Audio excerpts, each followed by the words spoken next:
ಬ್ಯಾಡನೂರು ಗ್ರಾಮ ಪಂಚಾಯಿತಿ ಅಧ್ಯಕ್ಷ ಚುನಾವಣೆಯಲ್ಲಿ ರುಕ್ಮಿಣಿ ಗೋವಿಂದರಾಜು ಆಯ್ಕೆ. ತಾಲೂಕಿನ ಕಸಬಾ ಹೋಬಳಿಯ ಬ್ಯಾಡನೂರು ಗ್ರಾಮ ಪಂಚಾಯಿತಿ ಅಧ್ಯಕ್ಷ ಸ್ಥಾನಕ್ಕೆ ನೀಡಿದ ಚುನಾವಣೆಯಲ್ಲಿ ರುಕ್ಮಿಣಿ ಗೋವಿಂದರಾಜ್ ಅವರು ಅಧ್ಯಕ್ಷ ಸ್ಥಾನಕ್ಕೆ ಆಯ್ಕೆಯಾಗಿದ್ದಾರೆ. ಹಿಂದಿನ ಅಧ್ಯಕ್ಷರಾದ ಶ್ರುತಿರವರು ಮೃತಪಟ್ಟ ಹಿನ್ನೆಲೆಯಲ್ಲಿ ತೆರವಾಗಿದ್ದ ಸ್ಥಾನಕ್ಕೆ ನಡೆದ ಅಧ್ಯಕ್ಷರ ಚುನಾವಣೆಯಲ್ಲಿ ಬ್ಯಾಡನೂರು ಗ್ರಾಮದ ರುಕ್ಮಿಣಿ ಮತ್ತು ಅಕ್ಕಮ್ಮನವರು ಅಧ್ಯಕ್ಷ ಸ್ಥಾನದ ಆಕಾಂಕ್ಷಿಯಾಗಿ ನಾಮಪತ್ರವನ್ನ ಸಲ್ಲಿಸಿದರು. ಇಬ್ಬರ ಮಧ್ಯೆ ತೀವ್ರ ಪೈಪೋಟಿ ಏರ್ಪಟ್ಟಿದ್ದು ಕೊನೆಯ ಕ್ಷಣದಲ್ಲಿ ರುಕ್ಮಿಣಿ ಅವರು 8 ಮತಗಳಿಂದ ಆಯ್ಕೆಯಾಗಿದ್ದಾರೆ.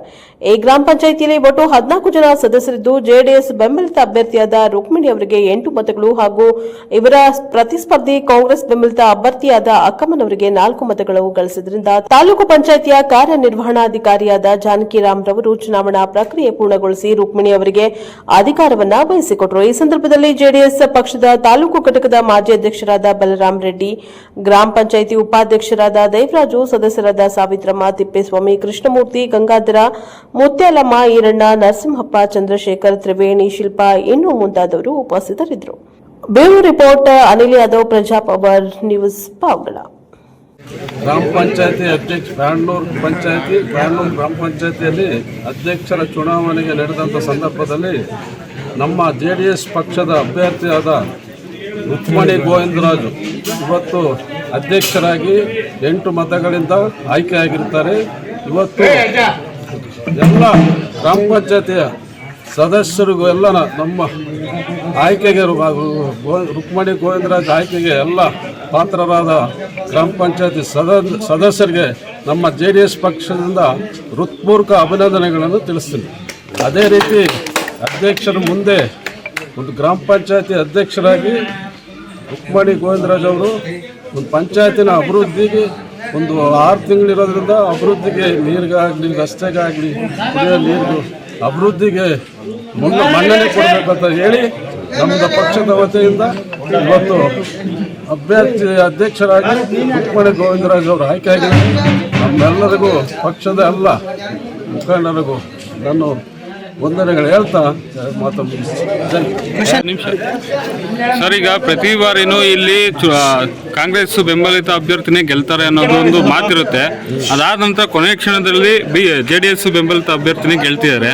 ಇದಕ್ಕೆ ಕಾರಣ ಏನು ಅಂತ? ಕಾರಣ ಅದನ್ನ ಅಭ್ಯರ್ಥಿ ಮೇಲೆ, ಅದು ಪಂಚಾಯತಿ ಅಧ್ಯಕ್ಷರು ಇದ್ರ ಚುನಾವಣೆ ಮೇಲೆ ಹೋಗುತ್ತದೆ.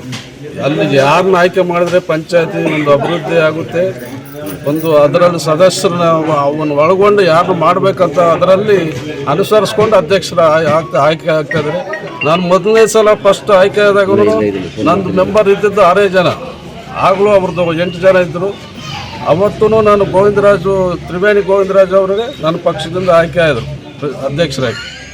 ಪಂಚಾಯತಿನ ಒಂದು ಸುಧಾರಿತ ಮಾಡಬೇಕು ಅನ್ನೋದೇ ನಮ್ಮ ಅಭಿವೃದ್ಧಿಯಿಂದ ಒಳ್ಳೆಯವ್ರಿಗೆ ಎಲ್ಲ ಸದಸ್ಯರು ಸಹಕಾರ ಕೊಡೋದ್ರಿಂದ ಈ ರೀತಿ ಗ್ರಾಮ ಪಂಚಾಯತಿ ಇವಾಗ 6 ತಿಂಗಳಲ್ಲಿ ನನ್ನ ಅಧ್ಯಕ್ಷರ ಚುನಾವಣೆಯಲ್ಲಿ ಇವತ್ತು ಜೆಡಿಎಸ್ ಅಭ್ಯರ್ಥಿನ ರುಕ್ಮಿಣಿ ಗೋವಿಂದರಾಜನ್ನು ಆಯ್ಕೆ ಮಾಡಿದರೆ ಅದರಲ್ಲಿ ಏನು ಸಂಶಯ ಪಡೋದೇ ಇಲ್ಲ.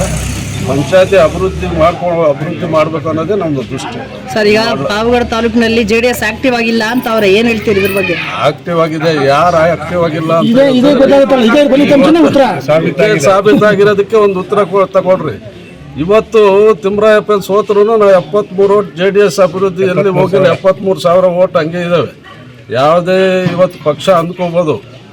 ಜೆಡಿಎಸ್ ತಾಲೂಕಿನ ಕಾರ್ಯಕರ್ತರು ಇವತ್ತು ಆನೆ ಬಲ ಇದ್ದಂಗೆ ಅವರು ಅಂಥ ಒಗ್ಗಟ್ಟು ಅವರಲ್ಲಿ ಛಲ ಇದೆ. ಮುಂದೆ ಪಕ್ಷ ನಮ್ಮದೇನು ಆ ರೀತಿ ಇಲ್ಲ. ಈಗ ನೆಕ್ಸ್ಟು BJP ಜೊತೆ ಹೊಂದಾಣಿಕೆ ಮಾಡಿದ್ದೀವಿ. ಮುಂದೆ ಪಕ್ಷದಲ್ಲಿ ನಾವು ಎಲ್ಲ BJP JDS ಸೇರಿ ಮುಂದೆ ಪಕ್ಷದಲ್ಲಿ ಮುಂದುವರಿತೀವಿ. ಬರುವಂಥ ಚುನಾವಣೆಯಲ್ಲಿ ನಾವು ಎದುರಿಸಿ ಗೆಲ್ತೀವಿ ಅನ್ನೋ ಅಭಿಪ್ರಾಯ ಎಲ್ಲ ನಮ್ಮಲ್ಲಿದೆ. ಈಗ ZPT ಅದರಲ್ಲಿ ಈಗ ಎಕ್ಸಾಂಪಲ್ 6 ಸೀಟ್ ಇದ್ದಾವೆ.